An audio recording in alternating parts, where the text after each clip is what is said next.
맨바닥에서 일어나기라는 제목으로 말씀 증거합니다. 맨바닥에서 일어나기.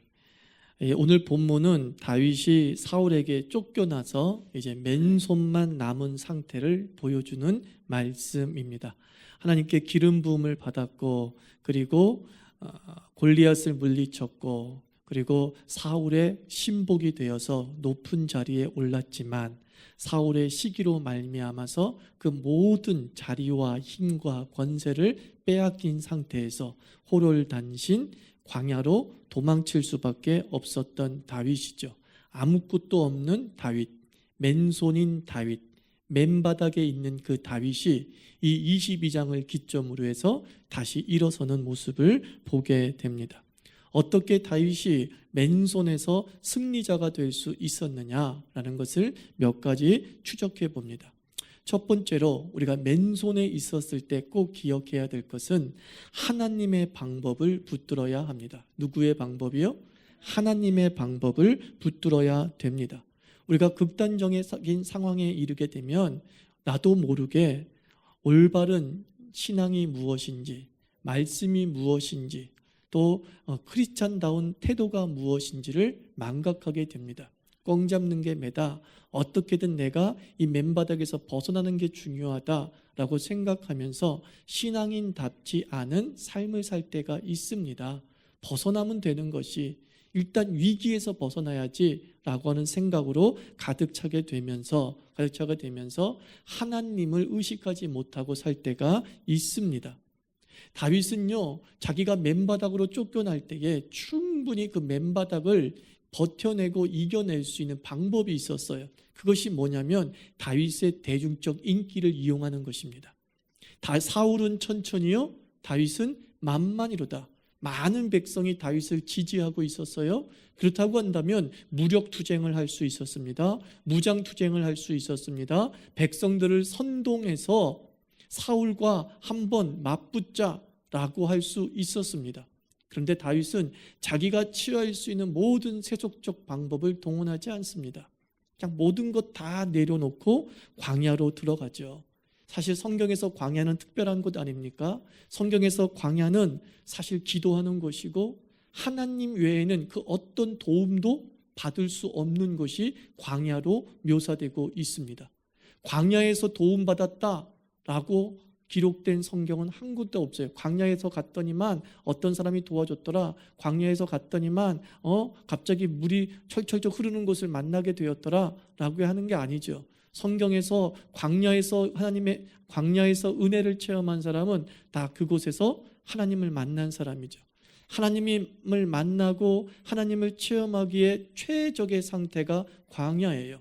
그 광야는 세상과 완전히 단절되어져서 하나님과 외에는 그 어떤 곳과도 연결될 수 없는 것이 광야이기 때문입니다. 하나님께서 우리의 모든 것을 무너뜨렸을 때 우리가 해야 될 일은 광야로 들어가는 것입니다. 세상 방법을 버리고 하나님의 방법에 순종하면서 대체 하나님이 나를 어떻게 이끌고 가시고자 하시는 것입니까? 라고 하면서 하나님과 1:1 승부를 걸 수 있어야 됩니다. 여러분, 세상을 살아가면서 미워하거나 섭섭한 마음이 들 때가 있지 않습니까? 근데 우리가 미워하고 섭섭한 마음이 드는 건 뭐냐면 사실 그 상대에 대해서 기본적인 기대를 조금 가지고 있었기 때문이에요. 그 기본적인 기대를 좀 가지고 있었기 때문이죠. 그러니까 하나님께서 섭섭한 마음을 허락하시죠. 미운 마음을 허락하시죠. 그것을 통해서 우리가 깨달아야 될 것은 뭐냐? 내가 참 저 사람을 많이 의지하고 있었구나 라고 하는 것을 깨달아야 되는 거예요.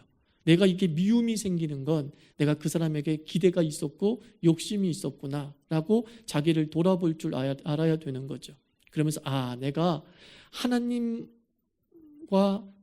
그 사람을 사이에 두고 있었을 때에 내 마음 속에는, 내 판단 속에는 그 사람이 더 많이 차지하고 있었구나 라는 것을 깨달아야죠. 내 감정의 상태가 하나님에 의해서 결정되는 게 아니라 그 사람에 의해서 결정되고 있었다는 것, 그 사람의 영향력에 내가 많이 노출되어 있었구나 라고 생각하면 되는 것입니다. 그래서 때로 섭섭한 마음이 들고 미운 마음이 들 때는 하나님의 사인이지요. 나와 좀 더 많은 영향을 갖자. 네가 나에게 더 많은 영향을 받았으면 좋겠어 라고 하는 하나님의 사인일 수 있습니다.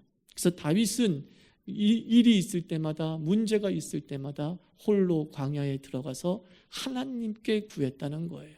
그래서 다윗의 모든 처신과 선택의 방법은 성경적인가, 즉 말씀에 맞는가, 하나님의 뜻에 맞는가 라는 것이 최우선이었죠. 그 훈련이 바로 이 아둘람 굴에서부터 시작되는 거예요. 맨손에 있었을 때 그는 그 맨손에 하나님의 뜻을 담는 훈련을 감당하게 됩니다. 또한 우리가 맨손에서 일어날 수 있는 두 가지 비법은 뭐냐? 우리가 강한 심령이 돼야 됩니다. 강한 심령.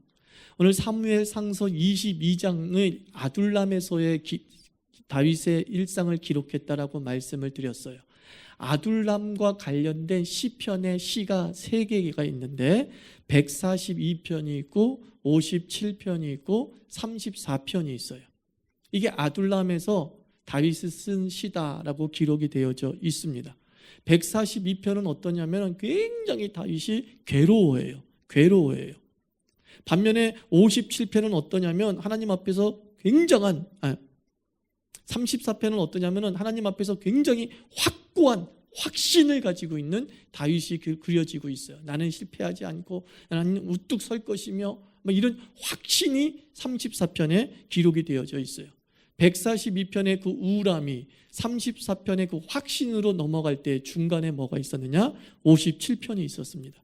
그 57편은 어떤 내용이냐면 다윗이 하나님 앞에서 기도하는 내용이에요.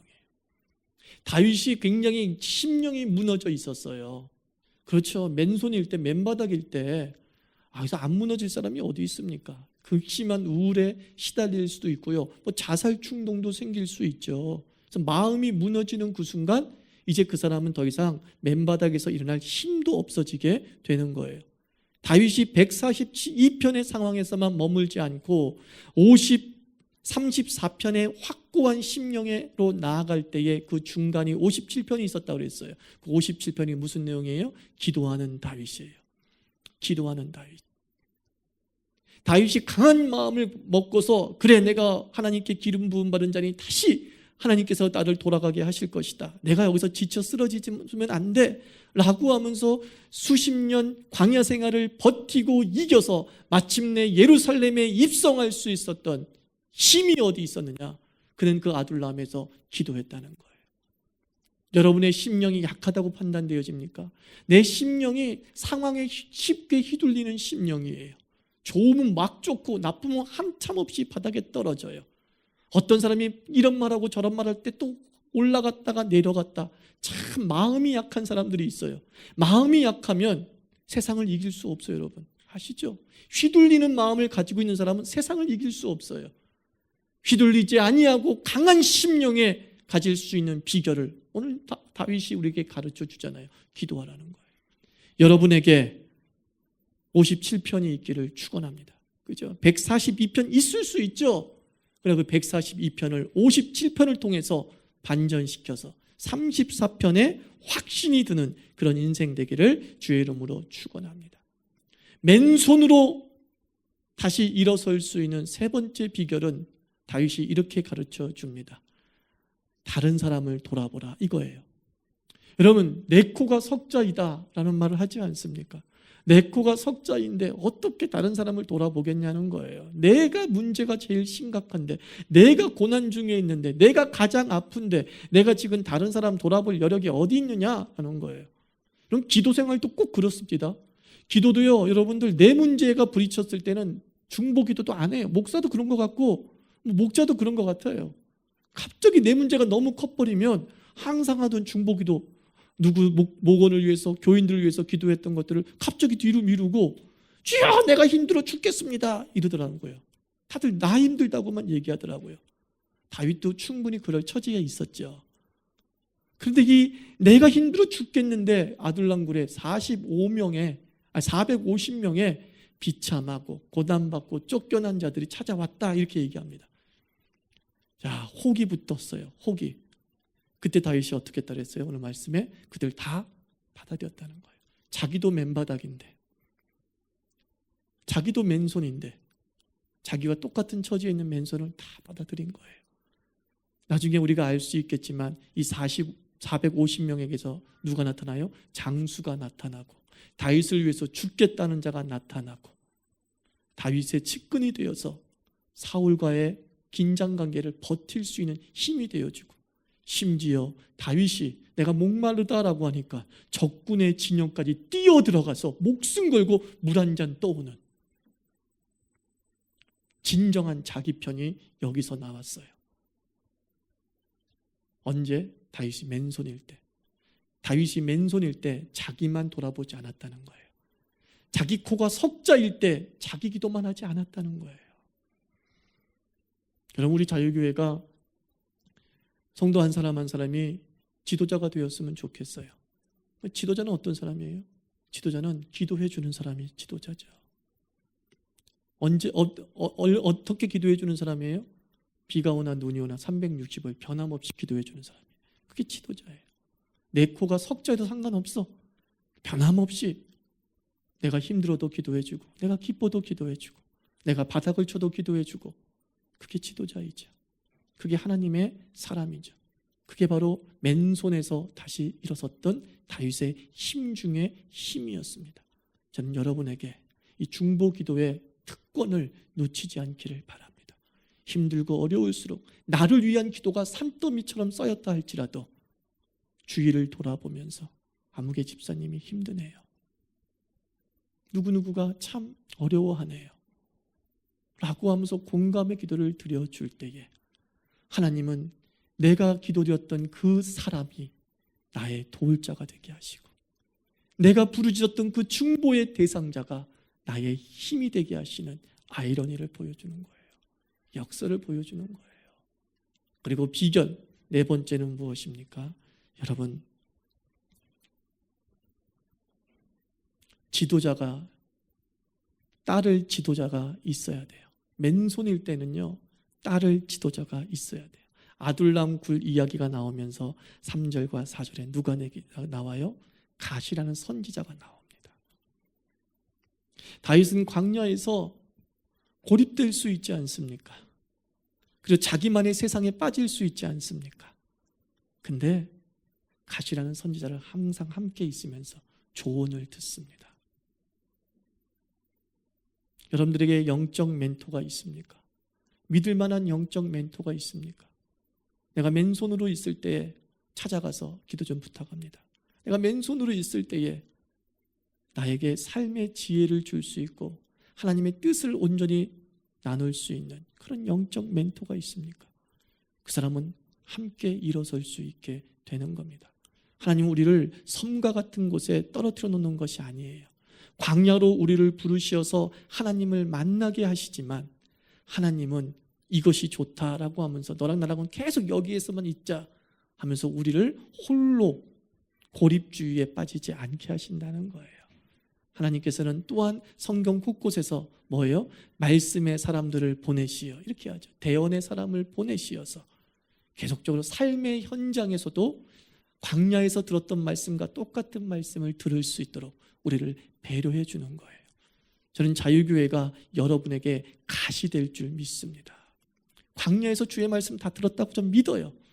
근데 지금은 광야가 아니고 세상이야. 세상에서 열심히 살고 있어. 근데 마치 광야에서 들었던 똑같은 하나님의 말씀이 교회를 통해서 선물되어지는 것이죠. 내가 계속 너한테 얘기하고 있는 거야. 너한테 얘기하고 있는 거야. 그랬을 때 우리는 이 맨바닥 인생을 도리어 치고 올라갈 수 있죠. 평평하고 부드러운 곳은 점핑할 때 방해가 될지 모르지만 딱딱한 시멘트 바닥은 우리를 더 힘차게 차고 오르게 하는 그런 디딤돌이 될 수 있지 않겠습니까? 우리 자유교회 교인들 한 사람 한 사람 오늘 이 시간이 여러분의 심령이 강해지는 시간 되기를 축원합니다. 기도를 통하여서 아버지 34편의 대역전이 벌어지는 그러한 역사의 현장이 되기를 기도하시고 여러분 주변에 많은 힘들어하는 자들과 함께 기도하는 자 되어서 함께 일어서고 함께 승리하는 우리 자유교회 되기를 주의 이름으로 축원합니다.